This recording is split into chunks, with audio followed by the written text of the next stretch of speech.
Hello, everyone. Welcome back to another flash update on Zer0es TV. I'm joined today by Tyler Neville. Tyler, thank you so much for being here today. Of course, Max. Felt like I just watched a 4 hour movie with Jay Powell speaking, and my head is spinning. I actually was fortunate enough to be live on camera somewhere else, and so I didn't have to listen to it all, but I got to see the turmoil and the aftermath. And to me, quite frankly, the market moves didn't make a lot of sense. So they didn't really say a lot other than that the dot plot moved just a little bit. They raised inflation expectations, but they're not really changing anything too much. But the market moved quite a bit, at least initially. We've come back somewhat on the equity side, but all the volatility was in equities, gold. The dollar just absolutely skyrocketed. Yeah, I mean, they're not tapering yet, so they can still kind of do the soft yield curve control. So that puts a lid on some bond vol, but I still think like high yield and corporate sold off a little bit, so it wasn't all clear. But we got this weird reaction, which is bonds and stocks are correlated now, which historically has meant that there's no hedge in the market. You used to have to buy bonds when stocks were weak. If both are weak on the same sort of release, what happens when the Fed actually does taper and gets out of the way? That's what is really concerning. Are there hedges in the market if bonds are not a hedge? And this was a small indicator. It was very shallow movement in the market, but it kind of indicated to me that there is not much of a bid. And what happens if inflation really takes off? Well, I don't know. I mean, I'm skeptical of the idea that we're going to see the inflation fighting Fed. So the real question for me is, will we get the bond vigilantes back? Will the bond market sell off on inflation fears, or is there an alternative? Like, is this a Tina aspect? Because you think about like what are the other hedges out there? I mean, if the 40 of the 60/40 portfolio was replaced by equity puts or long volatility or commodities, like there's not enough asset to cover. The bond market is massive. Like there's not enough to cover that. And so I think that in some ways, as much as like we think about the potential for people moving out of bonds, like I don't know where they're going to go. That's one of the things I don't fully understand yet. Maybe activist short selling.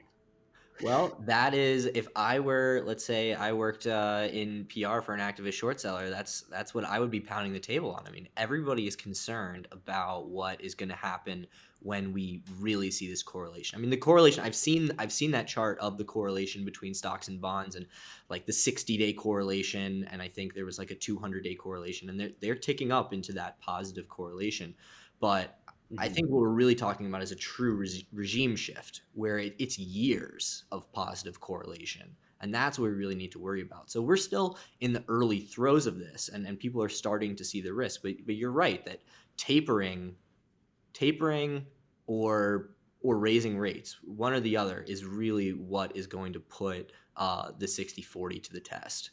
Yeah. And when it comes to what the alternative is, like yeah, activist short selling would be great, but you can't replace the 40 in the global 60/40 bond portfolio with activist shorts. Like there's just not enough good ideas. There's not enough Yeah. companies out there to short. Maybe there will be when all these SPACs get the SPAC money gets absorbed. But I'm just kidding. But if you check out like the risk parity ETF, R par, it's down 90 bips today, and that just made a new all-time high, I believe, yesterday. It's relatively new, but it kind of gives you a gauge of like that 60/40 risk parity type fund. That's something that I'm watching to see if like this becomes an unwind where credit stress really starts happening as inflation kind of kicks into next gear. Like that's one ETF and kind of a proxy for the 60/40 that we should all be watching. You talk to a lot of people, Tyler, when you talk to allocators about where they're looking and what their concerns are. Is this top of mind, and do they have an answer? I think there's two trains of thought because all the main driver of this comes from unfunded pensions. So they're putting money into fixed income. That fixed income has to get allocated. to certain asset classes. Now they're long-term holders. They don't really care if they have negative real rates on their bonds because they have obligations to satisfy and they actually want to pay off those obligations in cheaper dollars. So, they're not as affected. I think it's the risk parity crowd that's really affected because they're levered on the bond side of things. So that's where we really have to keep an eye out. But like your regular bread and butter, like life insurance company that buys bonds, they'll buy a bond at 5%, and even if they get eaten up by some inflation, they're probably not selling because that's for a policy out 30 years, right? So I think the risk parities are the real key here. And it's also the baby boomers that are allocating money to fixed income and are like, oh crap, I'm getting eaten up by the inflation now. Where the hell do I put my money? So, in terms of the allocators, I think you're probably just going to see more money come out of that bread and butter type credit allocation and probably go into maybe golds, natural resources. Paul Tudor Jones was on CNBC the other day and he's talking about like, when CPI was, a lot higher in 2011 versus, right about the same levels today. I think the Bloomberg Commodity Index is like, twice as high, maybe three times as high as it is today. So, the amount of money that it takes to move into commodities to double these things is not that much relative to 88 trillion, he said, in total capital. So, I think you'll probably see a lot of that.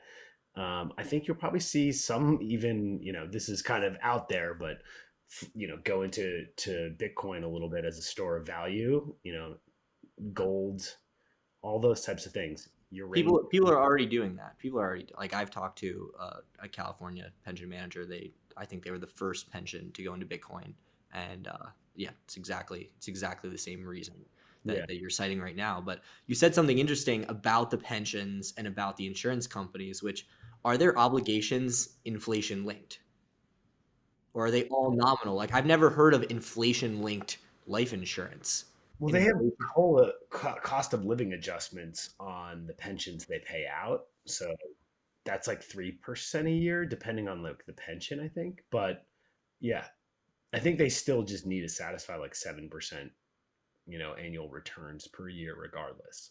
Um, but yeah, the cost of living thing, I don't know. I don't know if they can adjust that now, but I think that's definitely something. Well, I guess I think we've exhausted most of the talking points I wanted to make sure we hit. But I have one question I want to ask you, Tyler, which is: was this an overreaction to really a non-move by the Fed? Yeah, that was the odd thing is he probably took up all that time, and I don't think he said anything really substantial. It's just like everyone's glomming on to like him saying, we're going to talking about tapering. Like, Jesus, there's too much information out there. So was it an overreaction? At the end of the day, when the market closed, there wasn't much of a reaction.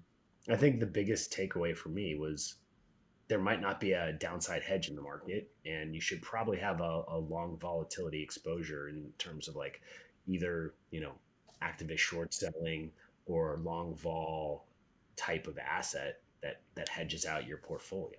Yeah, I mean they are few and far between, but certainly people are going to be looking for that uncorrelated asset that really has a negative correlation to stocks, especially if bonds can't fill that role. Stuff like Lordstown Motors is always a good hedge to the inexorable growth in stock buybacks in the rest of the market. Well, and you could argue that the same problem that you were talking about with people coming out of bonds, like probably what's going to happen is they're just going to try and make it up with more equities, and so that'll lead to higher equity valuations, which will lead to better opportunities for the activist shorts out there to pick them off. I don't know.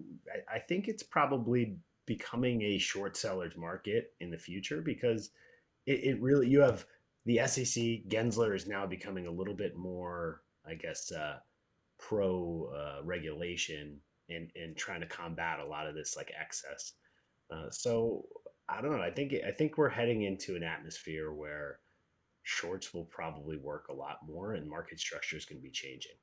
Passive, we'll see if that inexorable passive bid, they get some antitrust or something going to it, because like they said they're going to do something about meme stocks, right? Like, I think they're worried about being perceived as asleep at the wheel. Like it is now a not just a market issue, but it is a pop culture phenomenon. And so there are people, the moms, like there are kids who are trading these stocks. Like the SEC does not want, moms in Congress being like, why didn't you stop this? Why didn't you stop this all from happening? Like I've never underestimate the power of an angry American mother, because yeah.